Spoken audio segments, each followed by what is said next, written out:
Doutor André Nóbrega, uroginecologista. Doutor André, a pergunta inicial é dentro desse seu setor especializado. A pergunta é o seguinte: quando a incontinência urinária tem motivos psicológicos, é mais fácil ou não a cura em relação ao motivo orgânico? Bom, primeiramente queria agradecer o convite, dar satisfação de estar aqui e dizer que também assisto o programa. E em relação à incontinência urinária, o que chama a atenção é a crescente incidência que nós temos atualmente. A população vem aumentando a expectativa de vida e tem sido uma queixa cada dia mais comum nos consultórios, principalmente do uroginecologista, né? As causas orgânicas, elas existem e estão muito relacionadas com o amadurecer da pessoa. Alguns tecidos vão perdendo a consistência, a elasticidade, principalmente por conta da queda do colágeno, que acontece principalmente depois da menopausa, no caso específico da mulher, que é a nossa área de atuação. E a parte emocional existe, né? Hoje se diagnostica muito mais porque a mulher ela perde um pouco essa inibição que existia antigamente de sentir esses sintomas e achar que é uma coisa da idade ou da vida de uma maneira geral, né? Então, a gente acaba, às vezes, confundindo as queixas emocionais com as orgânicas, né? E, normalmente, são sintomas que ela relata nesse período da vida, depois da menopausa. Diga-me uma coisa aqui. Eu tenho um amigo que ele deixou de andar de avião, por esse simples motivo de que, quando era moça, quando indica no indicativo que a pessoa deve apertar o cinto, que o avião vai descer, vai aterrissar, ele tem uma vontade imensa de ir ao toalete, sem nenhuma causa aparente. Por exemplo, não bebeu muita cerveja, não bebeu cerveja nenhuma, não bebeu água de coco, entendeu? E me diga uma coisa, no caso desse, a solução dele foi deixar de viajar de avião, mas isso seria a solução? Há uma solução ou outra que não fosse deixar de andar de avião? O pânico, isso é o pânico, o problema dele era o pânico. O mecanismo da micção, a fisiologia da micção, ela tem fatores de ordem emocional, né? Tem pessoas que aumentam a quantidade de ida ao banheiro, ou a vontade de urinar, por algum motivo de estresse, né? Algumas doenças também podem causar esses sintomas, que é o caso da chamada bexiga hiperativa. O que é isso, bexiga? A chamada bexiga hiperativa são sintomas em que a bexiga ela promove uma contração involuntária através de um músculo que a envolve chamado detrusor, né? Por alguns motivos que a gente ainda não sabe explicar muito bem, esse músculo ele começa a ser ativado, e até por motivos de ordem emocional, de maneira involuntária. E a pessoa tem vontades de ir ao banheiro a cada instante. É o que a gente chama de urgência urinária. É um desejo súbito e imperioso de esvaziar a bexiga. Isso causa prejuízo no trabalho, na vida social, como você citou, em viagens aéreas e etc. O tratamento é exatamente diminuindo essa sensibilidade dessa bexiga nervosa, vamos dizer assim, né? Essa hiperatividade vesical, ela existe sim e pode comprometer a qualidade de vida de muita gente. Mas adjunto não tem que ter um psicólogo, um psicanalista talvez, eu não sei, para ajudar o tratamento orgânico?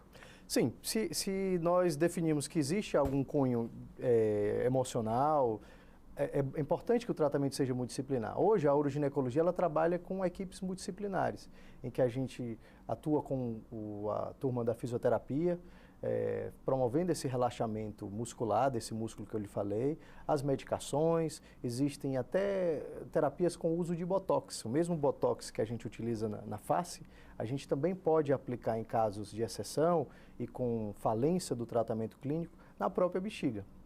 E a parte emocional, como já diria a frase insana corpore sana, né? Qualquer pessoa que tem uma doença crônica, ela vai ter algum prejuízo de ordem emocional.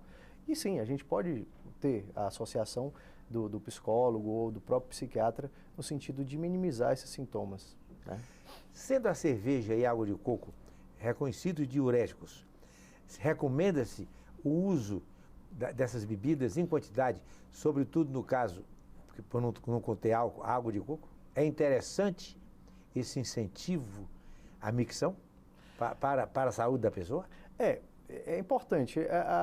Os líquidos, desde que eles não tenham um cunho irritativo, principalmente se a pessoa já tem essa chamada bexiga hiperativa, alguns alimentos, alguns condimentos, alguns corantes que são muito comuns no nosso dia a dia, né? A maioria dos produtos que nós ingerimos são industrializados, eles têm uma série de produtos que podem aumentar a irritabilidade da bexiga. Então, quanto mais natural seja a ingesta de líquido, é melhor, principalmente se você já tem algum problema na bexiga, algum problema urinário, né?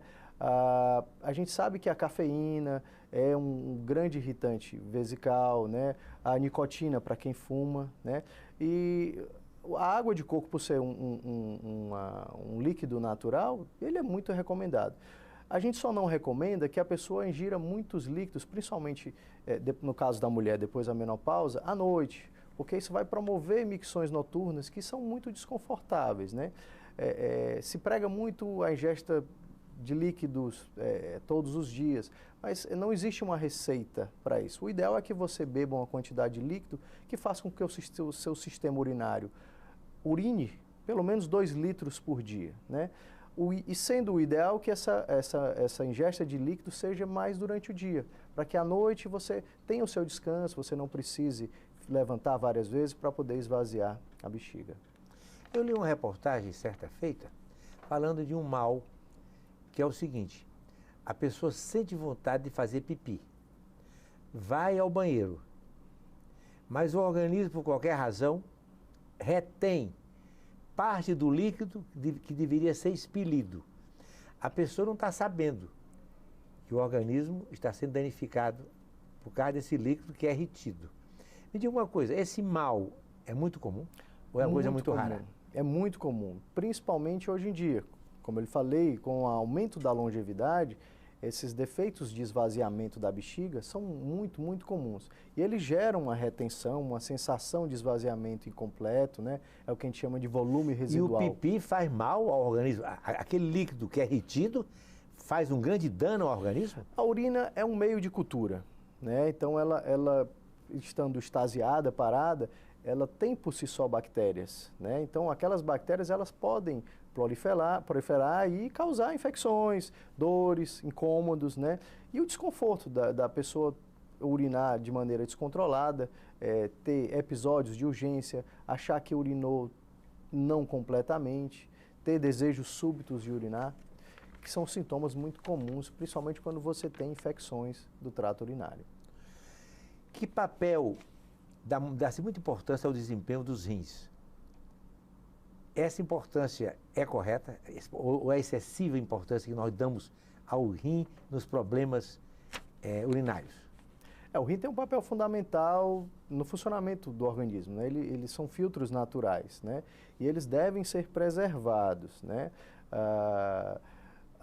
O próprio cuidado como você estava falando, na ingestão dos líquidos, no esvaziamento correto da urina, o controle das micções. O ideal é que a mulher urine a cada 3 horas, né? Que ela não force o sistema urinário para que esse filtro que fica mais acima da bexiga não seja tão sobrecarregado, né? E os hábitos de uma vida saudável, alimentação, atividade física, você fugir do estresse, tudo isso influencia, direto ou indiretamente, no funcionamento do sistema urinário e, consequentemente, do rim.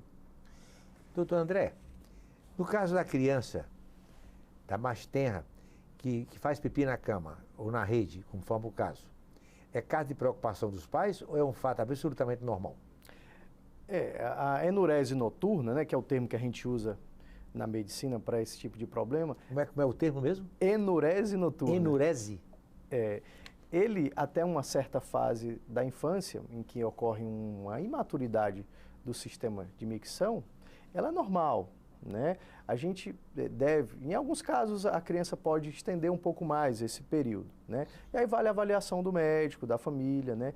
Podem ter algumas influências de ordem emocional, né? A criança pode querer chamar a atenção, muitas vezes, dessa forma, mas é considerado um fenômeno fisiológico. A maioria de nós teve esse problema e depois de uma certa época da infância, ela adquire a maturidade da micção e evita e acaba de ter esses episódios, né? O interessante é que os pais observem e tentem regrar mais essa micção. Uma dica que a gente pode dar é que quando a criança já atinge uma certa idade e que ela já tem um certo controle da micção, orientar que ela faça o xixi antes de deitar, como todos nós, né? Isso evita, ou pode evitar esses fenômenos de enurese noturna. Bom, até aqui foi a minha grade. Agora vamos à grade da produção do programa.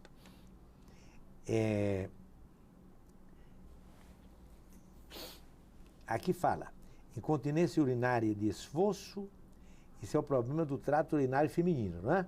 Sim. Bexiga hiperativa, que você já falou, prolapso dos órgãos genitais, como bexiga e útero.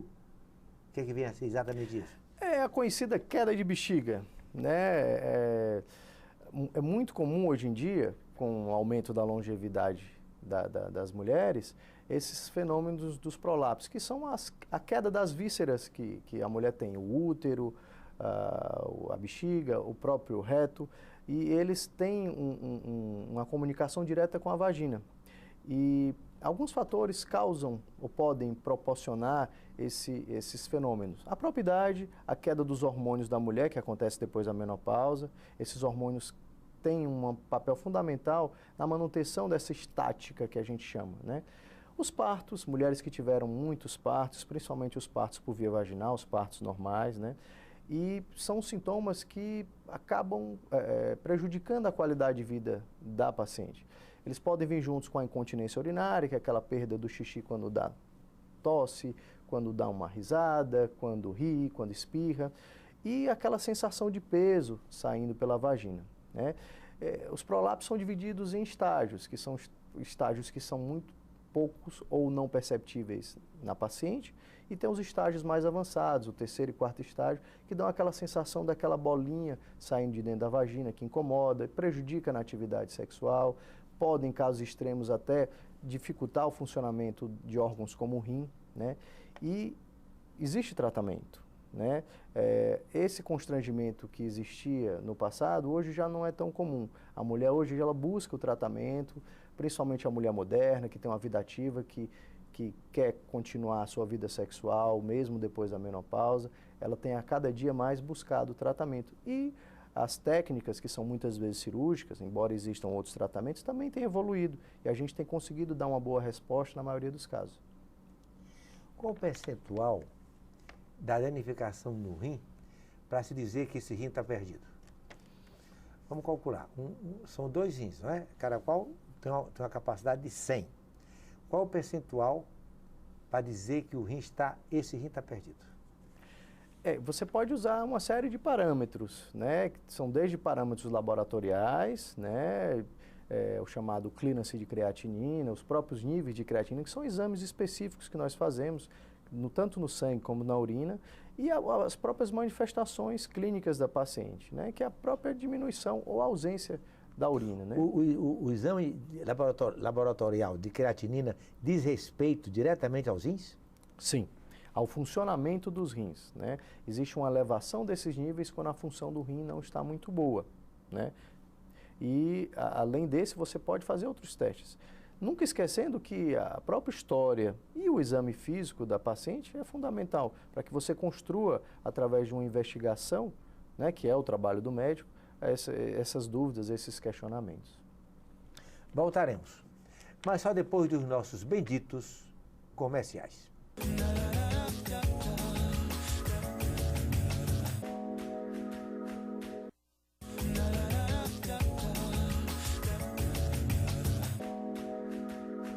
Doutor André, o corre é corrente que o esperma faz bem à pele. Então me diga uma coisa, a urina, a ingestão de urina faz algum benefício, alguma coisa?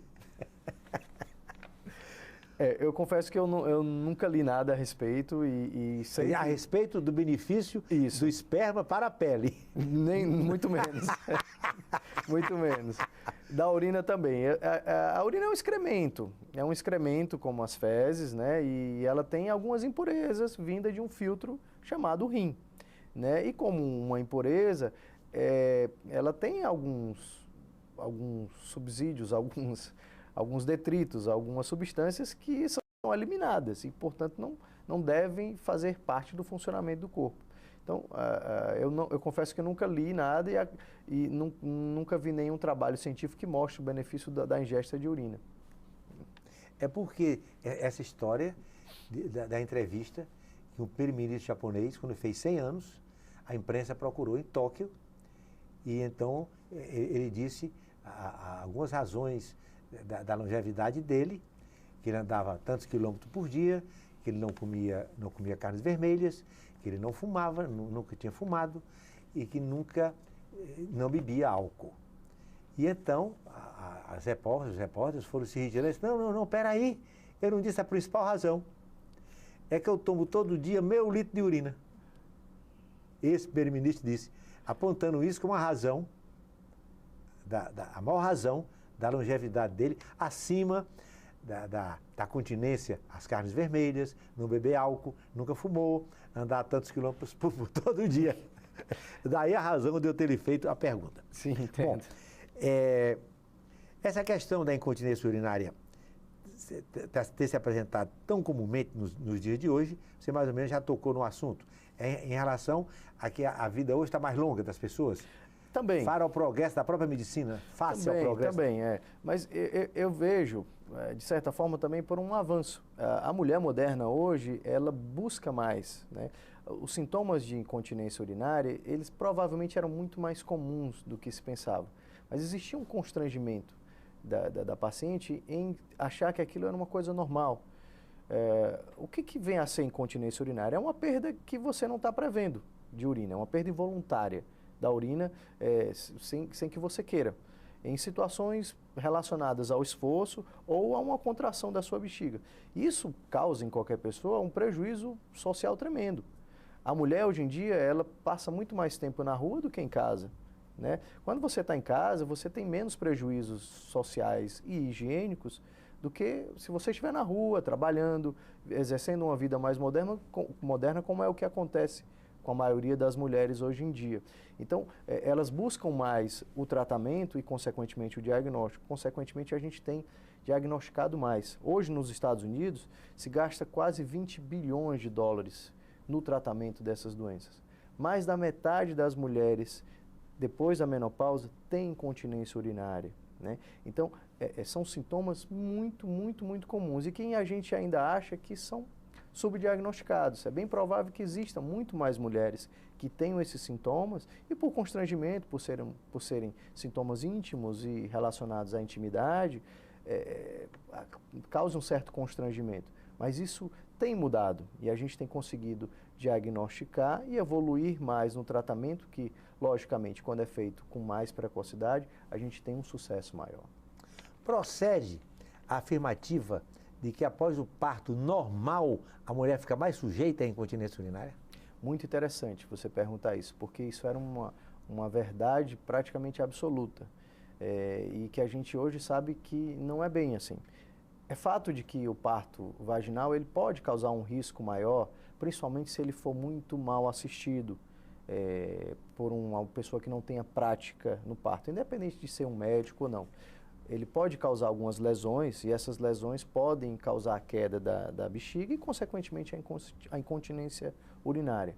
Mas os estudos mais recentes têm mostrado que a própria gravidez, ela causa ou ela pode causar algumas lesões no chamado assoalho pélvico, que são estruturas como músculos e tendões que promovem essa continência urinária. Então, não que o parto normal cause a incontinência urinária, mas a gravidez em si, ela pode sim aumentar o risco de incontinência urinária. Então, não estou aqui querendo defender o parto normal ou cesariano, mas não se pode culpar somente o parto normal por esse número tão grande de incontinência urinária que nós temos hoje. A gravidez em si, ela já pode causar a incontinência urinária. Doutor André, o senhor tem insistido, particularizado, a incontinência urinária na mulher. Isso é porque está subentendido que a mulher tem mais incontinência urinária do que o homem? Sim. De uma maneira geral, sim. Por uma série de motivos. Pela questão dos hormônios, em que ela tem uma queda de um hormônio chamado estrógeno, que está muito relacionado à anatomia dessa região que a gente chama de uretra, que é por onde sai o xixi, e pela própria característica anatômica da mulher. A mulher tem uma uretra, que é a saída do xixi, muito menor do que a do homem. Então, esse trajeto entre a bexiga e o meio externo, ele é muito curto. E as chances de ocorrer algum tipo de problema, principalmente em situações de esforço, espirros, tosses, risadas, nesse trajeto curto ela é muito maior.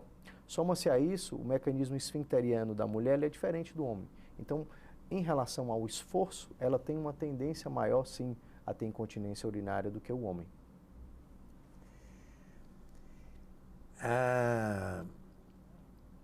Quais são os tratamentos da incontinência urinária?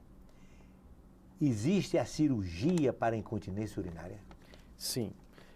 Especificamente na incontinência urinária de esforço, que é aquela incontinência causada por esforços como tosses, espirros, e que, como a gente falou, atrapalha a vida, a qualidade de vida da mulher, a gente tem uma série de tratamentos que vão desde tratamentos comportamentais a tratamentos conservadores, como o uso da própria fisioterapia do assoalho pélvico. A fisioterapia hoje ela não trata só das questões pulmonares, ortopédicas, ela é uma grande aliada nossa na uroginecologia, né, porque ela faz todo um trabalho de reforço muscular, ligamentar, né, e cada vez mais ela vem ganhando força, não só antes, mas principalmente depois das cirurgias.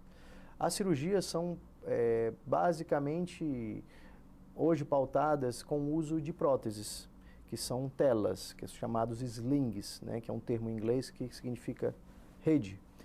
Esses slings a gente a posiciona nessa região muscular, onde ocorre essa insuficiência, que faz essa perda durante os esforços, e hoje, com as técnicas que a gente chama de minimamente invasiva, você faz uma incisão de 1,5 cm e a posiciona essas telinhas, esses slings, que podem ser de várias abordagens, de diferentes técnicas e de diferentes tipos também, nessa região. Mas são materiais sintéticos, que a intenção é de substituir aqueles músculos que não estão mais segurando o xixi em situações de esforço, né? Essa na incontinência urinária de esforço. Aquelas incontinências urinárias causadas pela hiperatividade vesical, né, pela bexiga hiperativa, não. O tratamento normalmente não é cirúrgico. O tratamento ele pode ser comportamental, com uma orientação dietética, mas principalmente medicamentoso, com medicações que tentem inibir essa hiperatividade da bexiga, né? E, como a gente já havia mencionado, em casos de insucesso, a gente pode usar o Botox, que é aquele mesmo Botox que usamos na face. A intenção é anestesiar a bexiga para que ela se contraia menos. Além disso, a gente ainda tem novos tratamentos que a gente já temos disponíveis aqui no Brasil, que é a chamada eletroestimulação, ou mais adiante, mais modernamente, hoje a gente tem a neuromodulação sacral, que resumidamente seria como se a gente implantasse um chip nas costas da paciente ou do paciente, também é usado no sexo masculino, e esse chip ele faz uma estimulação nos nervos aqui da bexiga, diminuindo a excitação, a atividade vesical e aumentando, ou melhor, diminuindo o número de micções. Daqueles casos de pessoas que não conseguem fazer uma viagem aérea, que não conseguem frequentar uma reunião, não conseguem ir para 2, 3 horas de um cinema, né? Esse chip, ele usa estímulos elétricos que diminuem a atividade da bexiga e, consequentemente, aumentam o tempo de micção, proporcionando uma maior qualidade de vida, que, na verdade, é o objetivo do tratamento.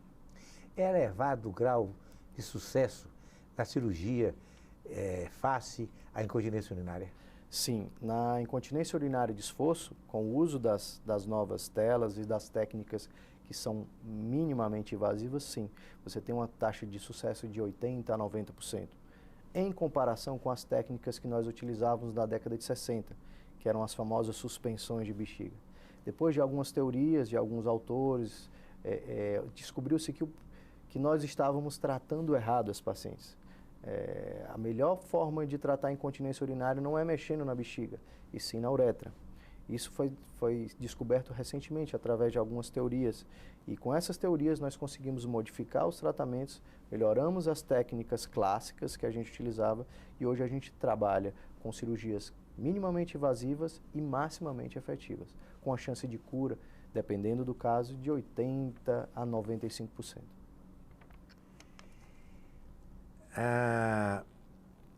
Você falou na participação fisioterapeuta no tratamento dessas doenças, aí já foi abordado, já falou na bexiga hiperativa, e o Botox é que eu achava que o senhor deveria estender mais um pouco a sua explicação, não é? Porque a gente sempre mentalizou o Botox numa elevação, né? Agora ele baixou de nível, vamos ver. Então, eu gostaria que falasse mais. É bem curioso, esse uso do Botox é uma coisa recente, né? E a gente sabe que o Botox ele tem uma função de preenchimento, né? Como é utilizado na cirurgia plástica. Na bexiga não é muito diferente. A intenção é preencher aquela região da bexiga em que atua um músculo chamado detrusor. Esse músculo ele atua através de uma substância chamada acetilcolina.